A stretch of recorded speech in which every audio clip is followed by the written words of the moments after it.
À plus de 1000 mètres d'altitude, au nord de la capitale, Tananarive, il y a une grande forêt tropicale, régulièrement arrosée pendant la saison des pluies. Une aventure hors du commun m'attend là-bas. Quelque chose d'unique qui doit malheureusement se faire sans Pongo. Donc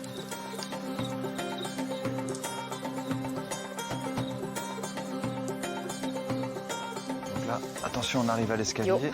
Mon guide aujourd'hui, c'est Olivier, un Français qui vit depuis longtemps à Madagascar, un grand passionné de la forêt. Donc voilà, là, on traverse le petit pont. Ouais, donc là, ça fait un peu comme un espèce de marécage, un petit peu. Enfin, marécage, l'eau est propre, hein, claire. Il y a pas mal de plantes d'eau. C'est pas de l'eau potable, j'imagine. Elle n'est pas traitée, rien. Là, non, elle n'est pas traitée. Après, comme elle vient de la forêt, elle est quand même assez propre, mais il suffit qu'il y ait un animal qui ait fait ses besoins dedans ou qui soit mort, qui soit tombé dans la rivière pour qu'elle devienne plus potable pendant un bon petit moment. Une petite période. Donc bon, il faut toujours faire attention à l'eau. Donc on est dans l'une des dernières forêts naturelles des hauts plateaux de Madagascar. Donc les hauts plateaux de Madagascar, on est au centre du pays. Hein. Voilà, c'est toute la partie centrale du pays, qui je pense avant était entièrement recouverte de forêt. D'accord.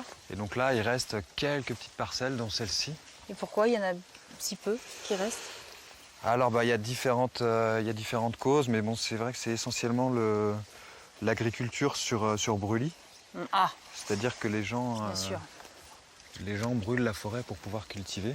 Le problème, c'est que quand on coupe ce type de forêt, si on rase tout, avec les très fortes pluies, la partie fertile de la terre, elle part directement. Donc quand ils brûlent une parcelle, ils peuvent cultiver 2 ans, 3 ans dessus. Et ensuite, il faut rebrûler une autre parcelle, puisque la terre est devenue stérile. Bien sûr. Donc du coup, c'est vraiment une culture un peu nomade et extensive. Et destructrice. Et donc, voilà, du coup, ça détruit pas mal de forêts.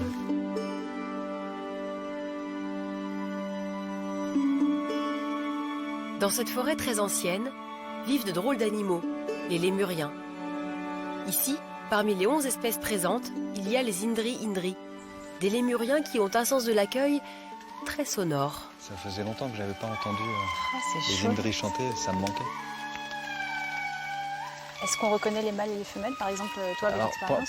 Pendant qu'ils chantent, c'est la femelle est toujours au-dessus. Les femelles sont dominantes en fait chez les Indri. Et c'est elle qui se met tout en haut de l'arbre.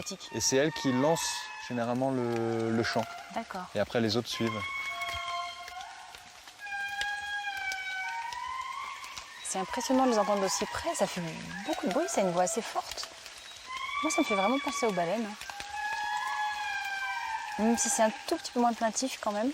J'imagine les premiers humains qui sont arrivés ici, tu vois, qui ne connaissaient pas encore. Ça a dû leur faire surprendre, peur. Ouais. Si tu connais pas, que tu arrives dans la forêt, tu entends ce son. Ouais. Tu te dis, l'animal, il doit être balèze, enfin, tu vois, il doit être gros pour. Et alors justement, finalement, c'est gros comment? Ça fait aux alentours de 8 kilos. Ah oui, c'est rien. Par rapport à la voix que ça déploie, 8-9 kilos, et ça doit faire un petit peu moins d'1 mètre, 80-90 cm en hauteur. Et là, on ne sait pas encore ce qui se raconte.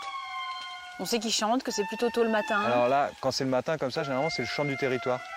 Tu vois, là, il y a un groupe là, il y a un autre groupe là-bas. Il y en a un derrière, un à gauche, un devant. Là, je pense qu'on est à la frontière de plusieurs groupes, en fait. Pour approcher les Indri, il n'y a qu'une seule méthode, très sportive. Et donc voilà, là, on arrive à l'arbre qu'on va grimper. J'ai jamais grimpé dans les arbres, ça m'a souvent tenté, mais... Donc là, voilà, il est sur notre droite. D'accord, on alors on essaye. J'aime beaucoup. Allez, on essaye. Un baudrier, j'imagine. Ouais, et donc ensuite, ça se remonte un peu. Ouais, entre les jambes. Ça va être un peu compliqué tout ça. Ouais, parce qu'en plus, il est un peu en train de se déchirer déjà. Oui, je crois que je l'assaisse. Viens par voilà, ici. Ok. Donc, toi, est-ce Pardon, donc ça, c'est un arbre. Sur celle-là, ça va être pas mal. Donc là, tiens, tu as la corde. Et là, tu vois, il y a le premier nœud. Oui.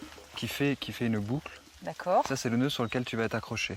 Alors, par contre... quand même, juste pour information, que tu saches que j'ai jamais réussi à monter à la corde lisse, à la corde à nœud.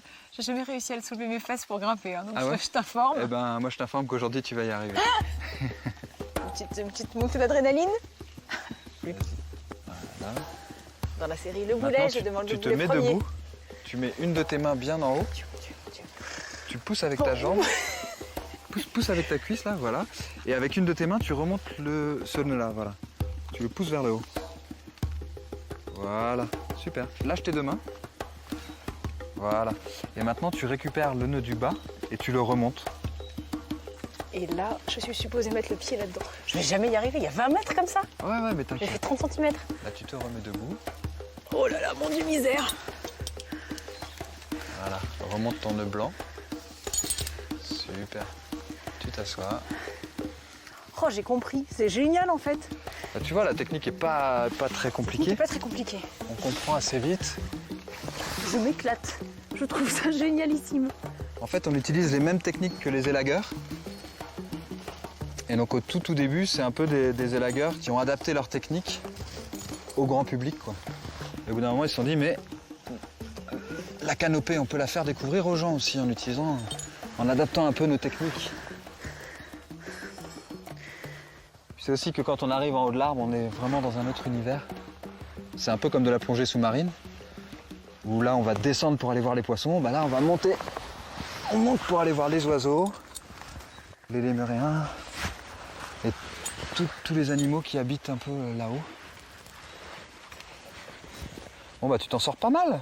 Ça va, ça m'amuse en tout cas. C'est pas facile, mais c'est pas très compliqué non plus. C'est-à-dire que maintenant que j'ai compris la technique, c'est pas facile après plus pour des raisons physiques parce que il faut quand même mettre un peu d'énergie pour lever son popotin. Qu'est-ce que t'es pas en train de me faire là? Franchement. Alors tiens, regarde avec ta main. Tu vois ce petit lichen là? Ouais. Alors ça nous montre qu'on n'a pas beaucoup de pollution parce que c'est très sensible à la pollution. D'accord. Pollution dans l'air. Et dès qu'il y a de la pollution, c'est l'une des premières choses qui disparaît. Les premières plantes qui meurent. Alors, attends, là tu y es presque. Vas-y. Mets-toi dedans. Tire avec ton autre main vers... Attends, ça va aller là. Je pense que je vais bien pouvoir poser mes fesses à l'intérieur. Yallah! Ça va, c'est bon? Oh, c'est le bonheur. Alors là... Je vais descendre un petit peu ton main. Non, c'est juste pour que tu sois... Oh là, voilà. quel pied. Non mais c'est extraordinaire. Voilà. Et là, tu es posé. C'est émouvant presque aux larmes, c'est génial. Sincèrement, avec la plongée, justement, c'est une des plus belles expériences de ma vie. Ça fait penser, c'est aussi pur que tu sais les disques qu'on achète dans telle ou telle boutique qui se veut naturelle, blabla, là. Ouais. Sauf que là, c'est les vrais. C'est en vrai, en direct.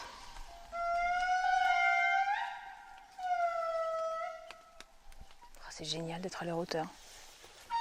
Voilà, et au niveau du son, hein, même, hein, tu vois, Ah ouais. là, t'as un bon C'est son, encore plus pur. t'as une bonne acoustique. Là, ils sont à peu près à notre niveau, hein, ils sont derrière nous, là-bas. T'arrives à les voir? Non. Ils sont planqués, hein.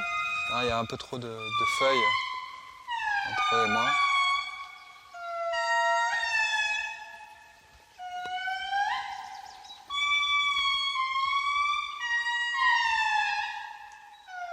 Je crois que j'ai jamais été aussi près d'animaux sauvages. Enfin, en tout cas, d'animaux sauvages dans les arbres, c'est certain. C'est une grande chance hein, qu'ils nous acceptent si près d'eux, parce que souvent les animaux sauvages ont peur.